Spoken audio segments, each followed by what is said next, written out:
Straight to the point.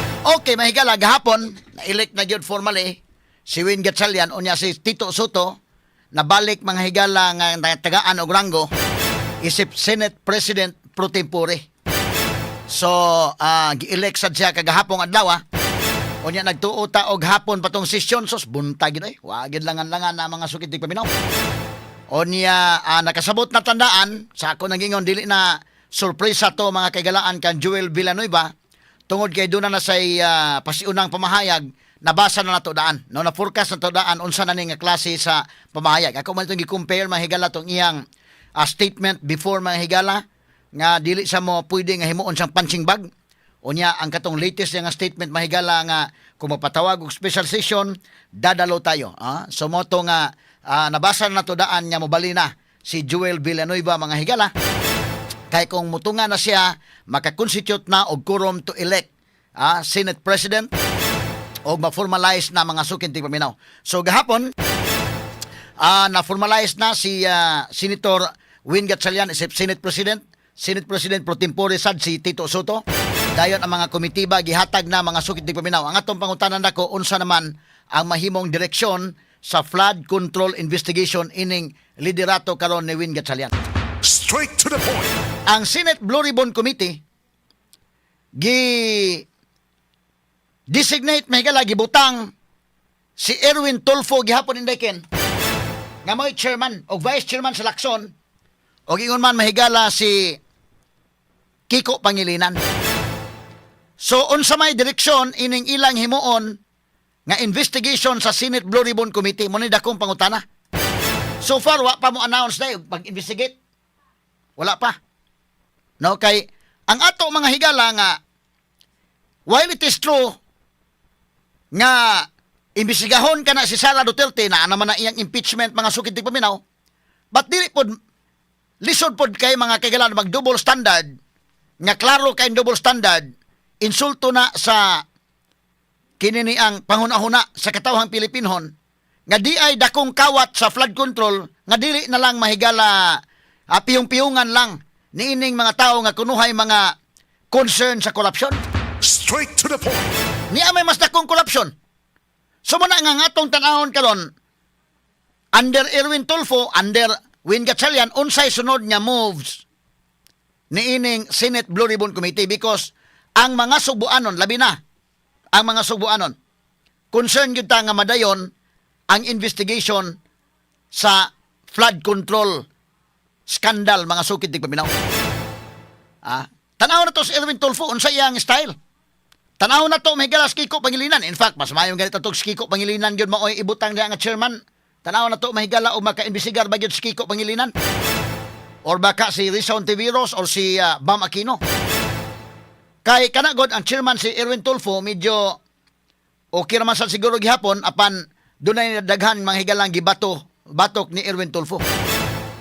Unya ikaduha si Lacson sad mo iyang vice chairman unsa man mo sunod lang sang Lacson sa style. Or dunay laing style may galas Kiko Pangilinan ana. Unsa man tong mga sakop sa Philippine Marines imbitaron pa to or di na. Kalimtan lang to sa hingpit. Or unya unsa may mahitabo kadto mga official sa Malacañang nga gipang tangtang na mga higala nga mga naa sa circle ni BBM. Unsa may mahitabo ato? Unsa may move karon ni Erwin Tulfo? Mo ni andakong pangutana mahigala labot sa Senate investigation sa flood control scandal. Straight to the point. Now kini mga higalang bag-ong minority karon o bag-ong majority mo ni ang mga pictures may gala, no? Kay nasagol naman ito si Chis Escudero o si Joel Villanueva. So, 13 na sila kabuok. Ang minority mga kagalaan, mo'y nabutang mga higala o 11 kabuok. Pero wa man mahigala da si Bato o wa si Jinggoy, nabutang siyam na sila day. No? Nga makaparticipate mahigala sa session diha mga kagalaan sa Senado. Atong tanawon mahigala ha, tanawon at sa man ilang mga naong dong sa bagong majority o bagong minority. Mao na ni sila Kini majority black. So 13 na sila kabuok sa pag-ipo na ni Brother Joel Villanueva o Chis Escudero. So but ang pagkuha nila sa 13 mga kagalaan para makuha ng majority mahigala makurom o maka-elect sila og ilang Senate President dili lalim kay duna mahigalay binirahay nga taman sa ginhawa gyud. No? Unya sa mata sa legal ang leader mahigala sa Senado mao na gyud si Win Gatchalian. Pero mga tao nakasabot sila og naunsang hitabuan nga ilang gibira si Cheese og si Joel. Straight to the point. Si Cheese ug Joel wa makagwanta mga higala kay gitistingan god mga sukid digpaminaw nga to agi gipaslak jinggoy mga higala sa prisuhan. Sumalagmit mo sunod sila.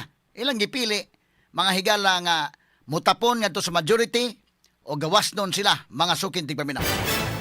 Og in fact si Cheese Escudero mahigala mao karoy mo preside unya nigabot sa impeachment trial ni Vice President Sara Duterte. Okay. Unya ang minority kung ato masabot medyo trisi lang na ha. Grabe ang tag of war. Karon pag-elect og Senate President tungod kay ang Constitution lagi nag-ingon man of all its members. Doon na may mga specific provision sa Constitution nga giklaro gyud nga ang pagkwintada mahigala sa gidaghanon, ang denominator niya ang gidaghanon sa mga senators nga 24 ka buok. Karon ang conviction ni Sara mahigala kay of all its members sa Japon. So kinahanglan mga kagalaan og 16 ka mga senador aron makonbikto mahigala si Sara Duterte niining mahimo nga impeachment trial. Straight to the point. Although atong sabton numbers game man gini mga higala ang kinini ang impeachment, but ngadto mga sugid tigbamin na dako gihapon kaayo og role ang prosecution, ang defense ug unsaon nila pagpresent kanang maong kaso. Kay og ugaling mga higala nga klaro gyud mga kigilaan nga dihado ang pikas, maklaro man sa mga tao. So dako kay nang a factor sab. Pero sa binirahay, medyo lisod ang pagkuha las 16 kabuok. Kaya naglisod ganis na mahigala ining pagbira nga naka-12 sila, nga nagbira na po mahigala para makatrisi. So muna'y tanahonon karon mahigala sa impeachment. Pero sa pikas bahin, kaya sa ako na lang giingon, kung kini mahigala mga senator judges o pasagdan ni mo ni sa ilang kaugalingon nga konsensya sa ilang kaugalingong freedom pagbutar mga higala, medyo kulit gyud nga makonbikto Sara Duterte. Kay 16 may gikinahanglan. Pero gamitan ng pressure mga sukid tigpaminaw sama sa pressure nga gigamit ni Joel Villanueva og ni Cheese Escudero. Takibaw ha, malagmit makabira pa gini. Kay otherwise makagilan og ang hulga anig dili ka mo tapon dire. Ikaw may saman gusto kag si Sara may tanggalon? Mo vote ka para matanggal si Sara or ikaw may mapriso?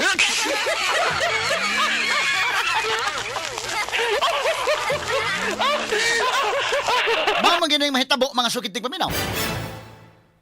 Sa giingon na ni Alan Peter Cayetano, grabe ang pressure.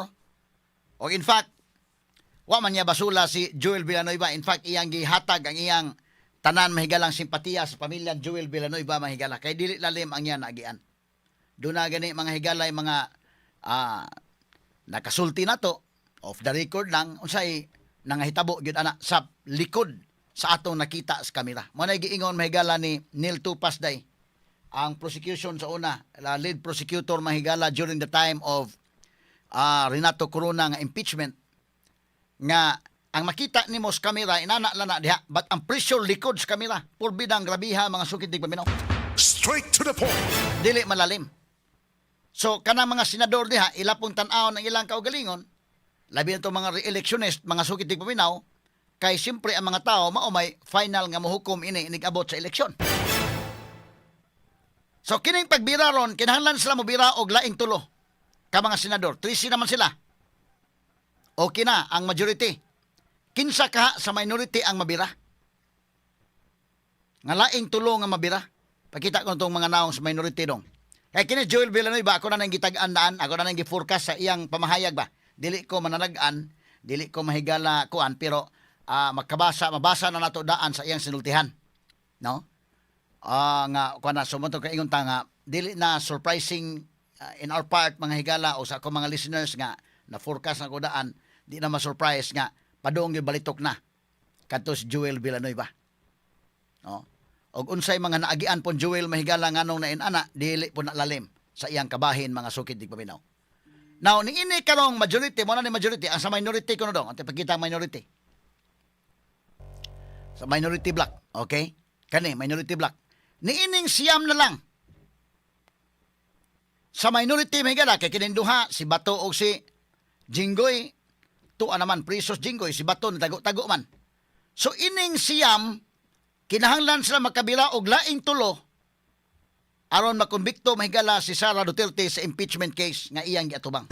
Straight to the point. Tan-aw ninyo kinsa kay mabilaan ni nila. Kung makabila sila ng duha ka bilyar, thrilling na gid kay day. Mabira ning duha ka bilyar, 15 na sila. Usan lagi kuwang. Usan lagi kuwang para makonbikto mahigala si Vice President Sara Duterte. O makuha nila 16 kay mao man 2/3 sa 24 konbikto. Si Vice President Sara Duterte. Subot pa sabot, dili para iya ang presidency. Dili para iya. Iya masan ang gidawat makikilan, ma-impeach sa to pa dili para iya. Tingali o para sa lain pa nga mga kandidato, ibutang ta mahigala sa basti ba ka, depende niya. O ang simpatiya sa mga tao o bubalhin nga tong basti. Ha? Kay mga higala, di man na makuan. Pero kung mawagod si Sara diha, medyo malagmit og maka-put up na og kandidato pod ang pikas. Kinsa may ilang ikabangga mahigala kay panalitag si Basti medyo lahi man og kinani ang medyo doon na may kalainan si Sara og si Basti. Sa pagkakaroon mahigala ang grupo nilang Risa Hontiveros na naman doon naman to sabot-sabot dahil nga Winre, sa man ang Winre. Win Gatchalian og Risa Hontiveros magtandem. So si Win Gatchalian may for president, Risa may vice. Masin pod. Or si Risa mo ay magpresidente, si Win Gatchalian mo ay mag-vice. Depende na mga sukit di paminaw. O Winre, Win Gatchalian o Risa Hontiveros may magtandem, unya mawa si Sara Duterte pananglitan, kitsa may bangga si Basti. Kaya kini, kuwan man realistically mga kagalaan, lisod kuhaon nila, lisod lang kumbiktuhon si Sara. Pero kung mugamit o presyon ang administration, nga sama sa gigamit kang Cheese o kang Joel Otak, hibaw, sa sunod nga mahitabo.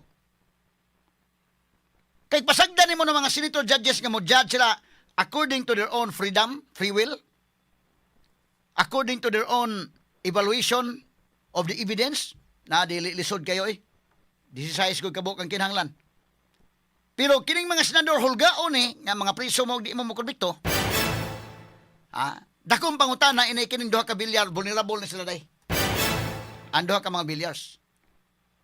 Si Marcolita gani makikilan, nanugo naman tundaan nga basin karon or ugma, delikado magawasan sa sagwaran. So mo ni mahigal lang mga panghitabo, mga sukit di paminaw. Si Cheese Escudero may presiding officer. So tan-aw ni mga higala, kung panalitan kang kwan yun na, kapalaran na ni Sara Duterte. Kay makalusot siya ining maong impeachment trial mga kagalaan bida. Wa na. Sigurado na mahigala Sara kung makalusot siya ani. Ang problema sa dako kung unsay mahuna-hunaan mahigala ang BBM. Labi na nga ang Senate mga kagalaan unsay ang sulti mo sunod ng Senate. Wa na may maka babag anang kalakiha. Tando-tando na sila, tando-tando na sila. No? O kini tan-aw no ni mahigala to bantayan. Tan-aw na to ang presentation of evidence, ipaayo gyud sa prosecution pag-present ng evidence, ipaayo sa defense kay dako gyapon ang factor kay mga tao mananaw man ining mong impeachment trial sumaklaro man sa katawhan unsaon pag decide ining maong mga senador. Straight to the point. Kay kung panalitan mahigala og dunay ebidensya batok ni Sara nya ang mga tao konbinsido gyud mga tao og makonbikto si Sara mahigala kay dunas lay numero di ang mga tao konbinsido ana dili na mga kagalaan dako og epekto ang iyang endorsement. Kay kung di sa kadagan ang mahitabo ng Sara mo endorse na lang siya. Kung si Basti may makadagan, ang mahitabo na si Sara igo na lang na sa pag uban ni Basti may gala kay siya may mo endorse, mo isas kamot ni Basti. kung makonbikto siya ng impeachment niya, kumbinsido ang mga taong sadaan siya, di wala na effect ang iyang endorsement. Yan may na, na may ayo.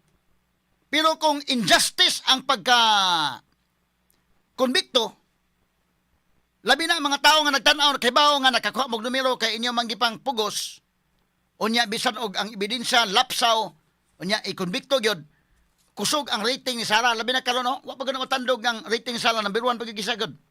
Sa tanan mahigala nga mga officials sa gobyerno, siya pinakataas og rating. Ug dili na matandog nimo bisan pag imong konbiktuho na, ang power of endorsement anak kusog. So, inigsuroy anak mahigala bisag si Basti na makadagan ang simpatiya sa mga tao o ang kuan naa niya dili matandog na iyang rating.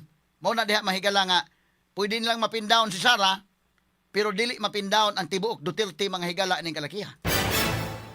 So mo na atong tan-awon mga sukid di Pupinaw, no? Kini klaro-klaro ba lang kada na ang pag-analisar ba. So ilang tandugon yun nga ang ila mga higalang rating ni Sara maapektaran ining maong impeachment. Kay kung dili gani bisa pa konbiktuhon. Bisa pa konbiktuhon Sara, ang hitabo na musuroy si Sara mahigala, ubanan niya ang iyang kandidato, dakong butang. Kay kanagong endorsement, pwede man mahigala ang endorsement, dakong power ang nag-endorse or ang nag-endorse kiss of death. Labi na negative na karon. Ang rating mahigala sa mo-endorse na kuyaw ng kalakiha. Matakdan hinoon ka mahigala ng kalakiha. So mo na mahitabo mga sugid ti Paminaw.